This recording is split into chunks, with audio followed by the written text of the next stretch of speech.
इन लोगों से तो हमारे कार्यकर्ता ही निपट लेंगे, लड़ाई लड़ लेंगे।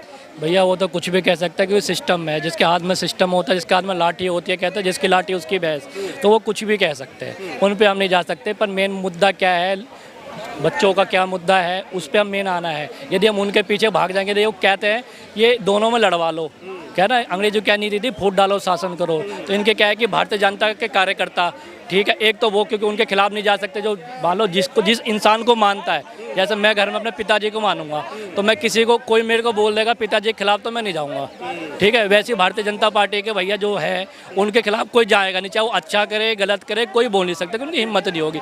अब ये चाह रहे कि उनके कार्यकर्ता और जो अच्छे लोग जो यहाँ पे आए, एक मुद्दा के एक मकसद से आए, उनके कार्यकर्ता दोनों आपस में उलझे रहे, ताकि कोई इनका मुद्दा, मेन मुद्दा निकले ही नहीं। जब वो लड़ते रहेंगे तो उनको क्या, जब दोनों में आपस में लड़ाई होगी तो कोई पॉइंट निकलेगा नहीं, निकलेगा। दोनों में आपस में लड़के भैया कानून आएगा, दोनों को जेल में बन जाएगा, प्रोटेक्शन ही खत्म, उनका काम बढ़िया चल रहा है। इस चीज़ का समाधान क्या है, इसका भविष्य क्या है इस आंदोलन का? देखो भविष्य तो हम सब ने निकाला है, सोच रहे हैं कि देखो हम सबका मकसद है, आप भी यहाँ पे आए हो, कुछ तो आपने देखो आप रिपोर्टिंग कर रहे हो, एक तो आपका अलग मत है कि अपनी विचार लोगों तक पहुंचाना, पर ना दिल से भी पूछना, खुद से भी पूछना कि क्या इस आंदोलन का एक मकसद, एक रूप लेना चाहिए, नहीं लेना चाहिए, चाहिए नहीं चाहिए। यदि भाई हम जब इतने गर्मी में आ रहे हैं, कोई नौकरी पेशा कर रहा है, कोई कैसा भी अपने समय निकाल के आ रहा है, वो तो चाह रहा है कि कुछ ना कुछ मकसद निकले। अब अन्ना हजारे जी बैठे थे एक टाइम अनशन पे, हम भी आए थे भाई इस टाइम जी, उनका मकसद था भी लोकपाल भी लाए, सबने आश्वासन दे दिया जी कि हाँ भाई होगा होगा होगा, पर आया नहीं हुआ। यहाँ तो वो भी नहीं हो रहा, तो कोई सुनने भी नहीं आ रही है, कान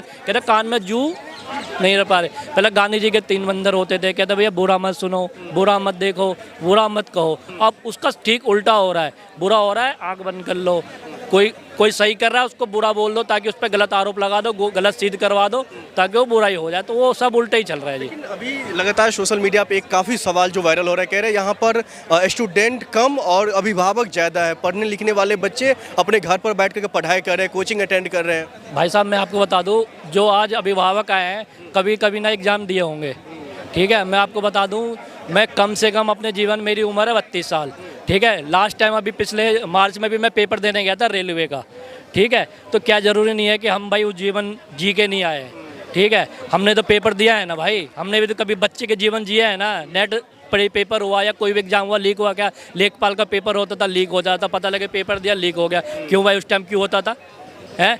जाते थे भैया रेलवे का पेपर होता, ग्रुप डी का पेपर, भाई साहब ग्रेजुएशन करने के बाद ग्रुप डी का पेपर देने जाता था, पता है कहाँ? हरियाणा फरीदाबाद में रह रहा हूँ और पेपर हो रहा है चंडीगढ़, लुधियाना। क्यों हो रहा है भाई? क्योंकि यहाँ पे सेंटर नहीं है क्या? बच्चों की फीस ली जा रही है, अब सेंटर इतना दूर दूर जा रहे हैं क्योंकि वो लोग पहुँचे नहीं। क्यों? वाकई में आप लोग दहशतगर्दों के बी टीम है, क्योंकि धर्मेंद्र प्रधान जी का वीडियो काफ़ी वायरल हो रहा है। अगर हम टेररिस्ट होते, ये संसद में बैठ जाते थी, बम नहीं गिर देते। अगर हम टेररिस्ट होते तो बम नहीं गिर देते थे संसद में।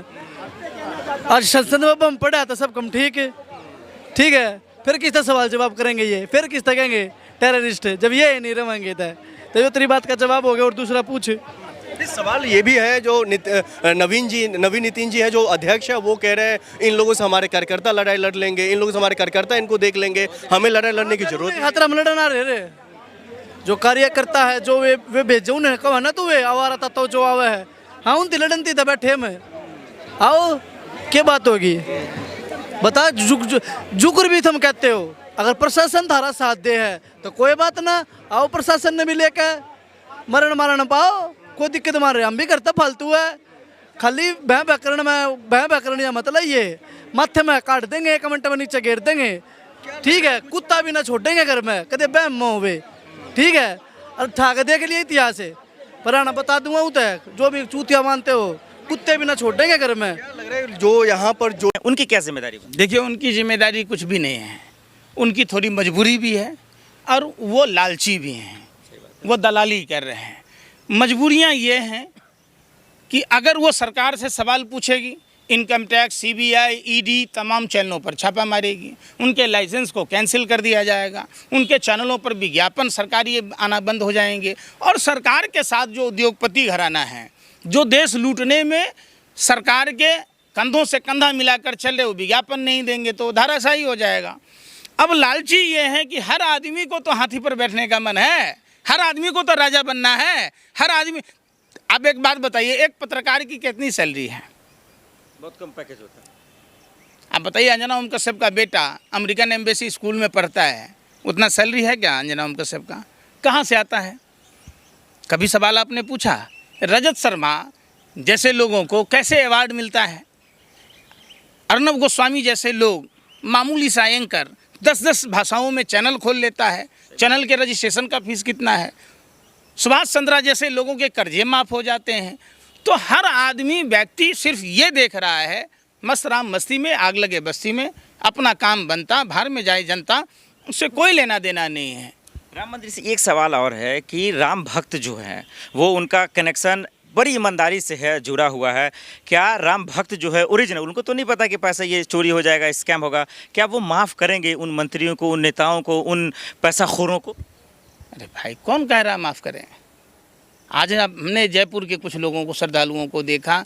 आप ये कह रहे, एक मंदिर की बात नहीं है, कई मंदिरों में। देखिए केदारनाथ में क्या हुआ, सोना बदल गया। सबरीमाला में क्या हुआ। और वो छोड़ दीजिए, जिस गुजरात से प्रधानमंत्री आते हैं, जिस गुजरात से गृह मंत्री आते हैं, भगवान जगन्नाथ की मंदिर का जमीन घोटाला स्कैम इतना बड़ा स्कैम है और लगभग 30 सालों से भारतीय जनता पार्टी शासन कर रही है। कौन है जगन्नाथ मंदिर के जमीन के घोटाले का मास्टरमाइंड? कभी आज तक बताया क्या? इनका हिंदू धर्म से, इनका देश से कोई लेना देना नहीं है। इनका एक ही बात है, राम नाम रटना, पराया माल अपना, मुंह में राम बगल में छुरी।